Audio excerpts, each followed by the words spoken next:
আরে শোন শোন, তোর নেতা তোর জন্য কয়দিন জেল খাটছে রে? তোর নেতা তোর জন্য রে যুবক কয়দিন জেল খাটছে? খাটছে জেল তোর জন্য না, নিজের জন্য। আরে তোমার নেতা তোমার জন্য কয়দিন রক্তাক্ত হয়েছেন? তোমার নেতা কয়দিন তোমার জন্য মাথা টুকরা টুকরা ক্ষত বিক্ষত করেছেন? কয়দিন তোমার নেতা তার দন্দন মুবারক শহীদ করেছেন? কয়দিন তোমার নেতা না খায়া ছিলেন? আরে কয়দিন তোমার নেতা তোমার জন্য অপেক্ষা করেছেন?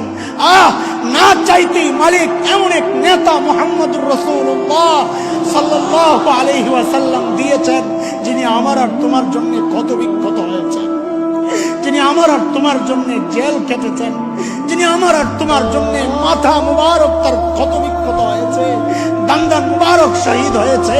আরে এমন এক নবী দিয়েছেন, যেই নবী আজও আমার আর তোমার জন্য অপেক্ষায় বসে আছেন।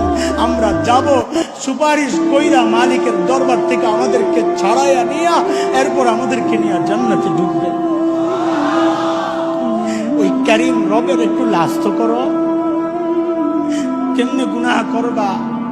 ওই কারীম রব যে তুমি না চাইতে এত এত নিয়ামত দিয়া তোমার দিকে তাকায় রইছেন, তুমি কেমনে গুনাহ করবা? শুধু কি তাকায় রইছেন? শুধু কি তাকায় রইছেন? কোরআন বলে শুধু তাকায়া থাকেন না, মালিক তো পিছন থেকে ডাকতে থাকেন, ডাকতে থাকেন। এই এই তুই কি করস? তুই যেই নিয়ামত দিয়া গুনাহ করতেছস, এই নিয়ামতটা আমি তোরে না চাইতেই দিছিলাম। এখন তুই আমার ওই নিয়ামতকে আমার নাফরমানির মধ্যে তুই লাগাইতেছিস।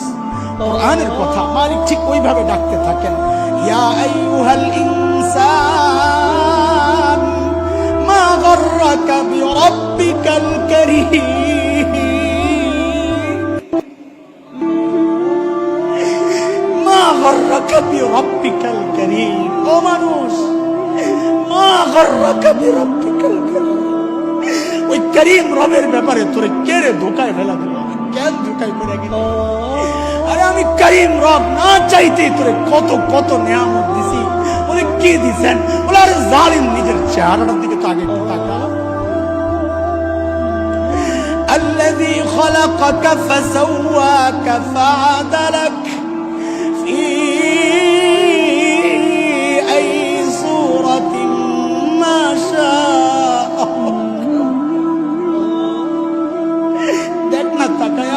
কি সুন্দর দুটা চোখ লাগাইয়া দিছে দেখ, কি সুন্দর একটু ভুরু লাগাইয়া দিছে দেখ, আরে কি সুন্দর নাক কান দিছে দেখ।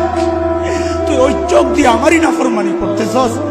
আরে দোস্ত যুবক, এই চোখ দিয়ে যখন হারাম জায়গায় তাকাও তো মালিক তখন পেছন থেকে ডাকতে থাকেন, এই এই তুই কি করস? এই চোখ তো তোরে ওই নায়ক নায়িকা দেয় নাই, আমি আল্লাহ দিছি, তাও না চাইতেই দিছি। ওই চোখ দিয়ে তুই আমার নাফরমানি করতেছস। তুমি হেডফোন ইয়ারফোন কানের মধ্যে ঢুকায়া যখন গানগুলো শুনতেছ, তোমার খবর নাই, তোমার ওই দিল নাই, তুমি ওই ডাক শোনো না। মালিক পেছন থেকে ডাকতেছেন, এই তুই কি করস? ওই কান তো গায়ক গায়িকা দেয় নাই, আমি আল্লাহ দিছি ওই কান, আমি আল্লাহ দিছি। ওই করিম রবরে তুই কেমনে ভুলে গেলি? মা গররাক, মা গররাক বিরব্বিকাল কারীম।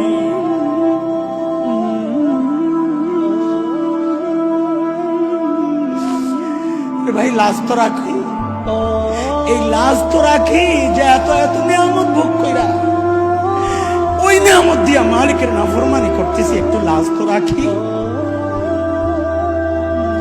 লাজ রাখলে ইনশাআল্লাহ গুনাহ থেকে বাঁচা সহজ হয়ে যাবে ইনশাআল্লাহ।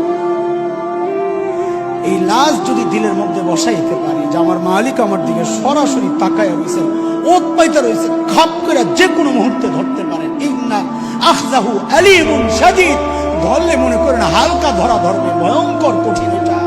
ইন্না আযাবা রাব্বিকা লাশাদীদ, কঠিন কঠিন আল্লাহর আযাব, ধরলে ছাড়া পাইবে।